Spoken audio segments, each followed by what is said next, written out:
4人前273円から。平日5日間の晩ご飯代は2019円。そんな我が家の晩ご飯レシピをご紹介します。月曜日は焼き鳥定食。4人前411円。材料はこちら。八百屋さんで買った旬のお野菜をたっぷり使います。まず副菜の人参きんぴらを作っていきます。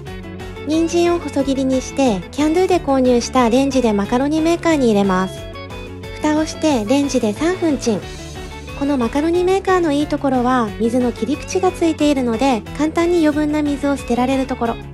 耐熱容器にみりんとお醤油とお砂糖を入れてみりんのアルコールを飛ばすために1分半ほどチンします。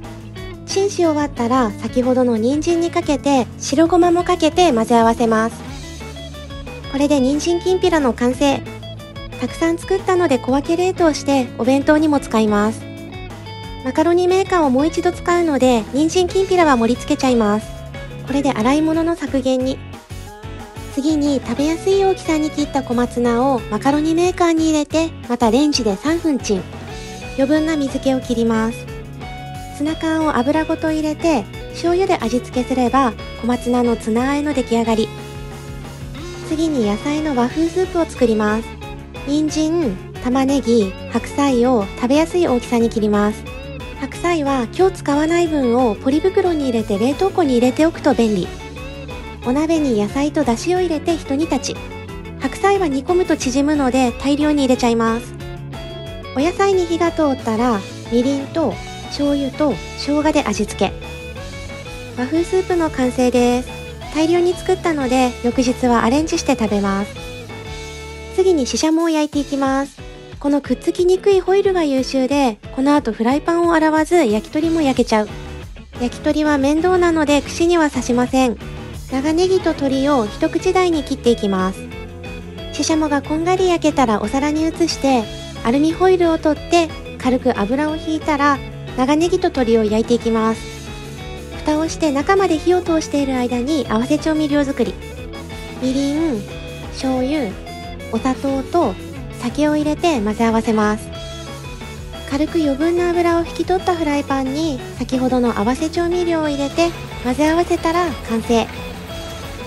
焼き鳥定食の出来上がり。主人以外は洗い物が楽なワンプレートにすることが多いです。焼き鳥がご飯に合う味でとっても美味しかった。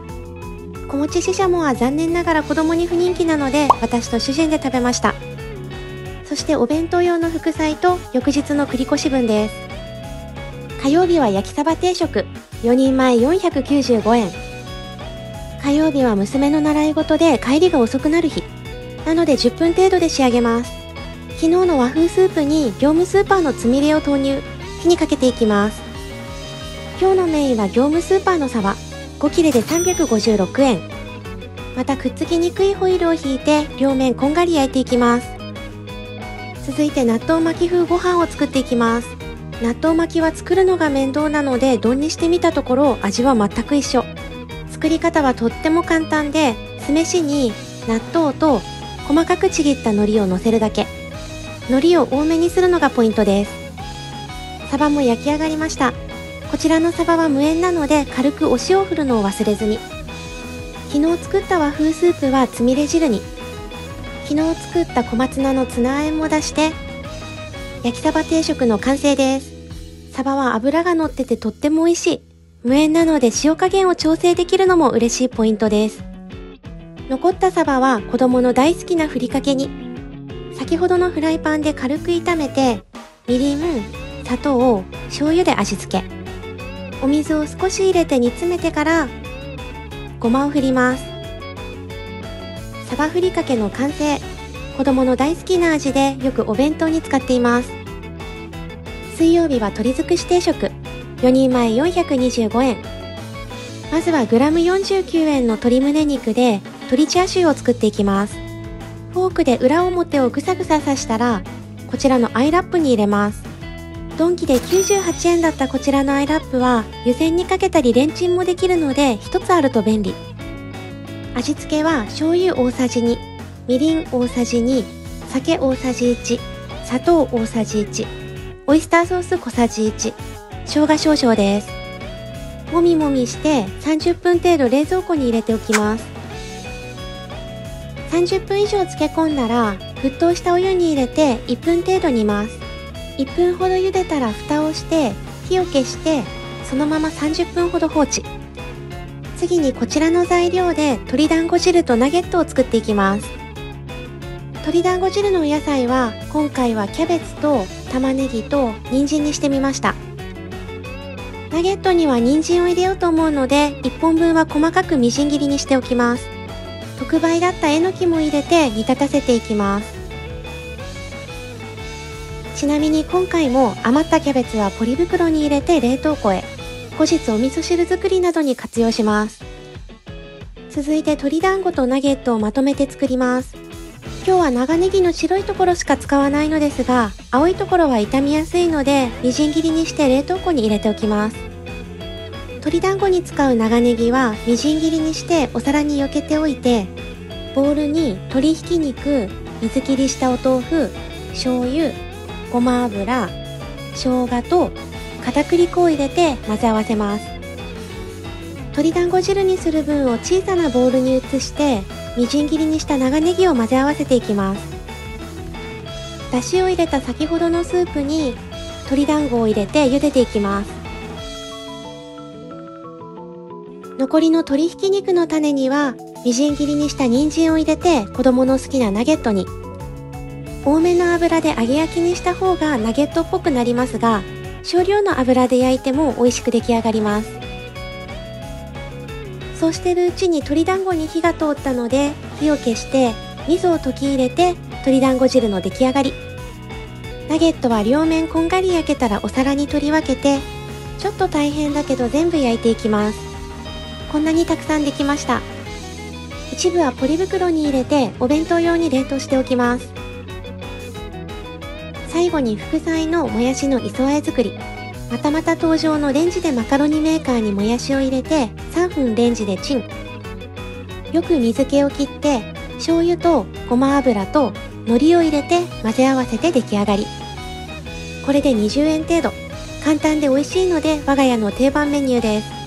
先ほどの鶏チャーシューを切り分けて水曜日の鶏尽くし定食の完成。おつゆの鶏団子は長ネギを入れたことによって和風な味に。揚げてないナゲットも子供たちに大好評でした。そしてこちらが翌日持ち越し分と冷凍ストックしておく鶏のナゲットです。木曜日は豚のすき焼き定食4人前415円。今日は主人のリクエスト、豚のすき焼きがメイン。大きい鍋で大量に作って一部を冷凍ストックします。まずは合わせ調味料、お砂糖に酒、醤油を入れて混ぜ合わせます。豚の薄切り肉を先ほどの合わせ調味料で煮ていきます。お肉にしっかり味がついたら一旦お皿に取り分けておきます。そして長ネギ1本と白菜4分の1を全部お鍋に投入。お野菜の上に先ほどの豚肉を乗せて蓋を閉めて煮ていきます。たまにかき混ぜて先ほど入りきらなかった白菜も追加。すっごいいい匂い。最後に子供の好きな人参スティックを作って豚のすき焼き定食の完成。白菜もトロトロでご飯が進む主人もお気に入りのメニューです。こちらはお酢に鷹の爪とスライスニンニクを入れた万能調味料。ニンニクが効いてて汁物にかけるととっても美味しい。主人のお弁当用のおかずも3日分できました。濃厚なタレが余ったので翌日に持ち越します。金曜日はひき肉豆腐定食4人前激安の273円。まず副菜の大根サラダを作ります。大根を細切りにして余分な水をぎゅっと絞ったら味付けしていきます。醤油、ごま油、お酢、砂糖、最後に鰹節をパラッと、そして混ぜ合わせます。大根サラダの完成。こちらも我が家の定番メニュー。冷蔵庫で 2,3 日持ちます。次に昨日余ったすき焼きのタレを使ってひき肉豆腐を作っていきます。ひき肉を軽く炒めたら冷凍しておいた長ネギの青い部分を入れます。そこに昨日残ったすき焼きのタレを入れてお豆腐も入れます。5分ぐらい煮たら火を止めて、水溶き片栗粉を入れます。お豆腐が崩れないように軽く混ぜて、再度火をつけて少し煮たら完成。すき焼きだれが濃厚だったので、豆腐を入れても味が薄くならなく、ご飯によく合う。最後にお勤め品のミニトマトを添えれば、ひき肉豆腐定食の完成。火曜日に作ったサバふりかけも出しました。そして持ち越し分がこちら。ひき肉豆腐は量が少ないので、翌日の子供の朝ごはんになりました。我が家の平日の晩ご飯はこんな感じでした。手抜きをする日も作って疲れない程度に夕食作りを頑張っています。ちなみに土日はちょっと豪華な晩ご飯にすることが多く、土曜日は主人が作ってくれた豚バラ軟骨の煮込みを食べました。節約生活には楽しみも必要。本日もご視聴いただきありがとうございました。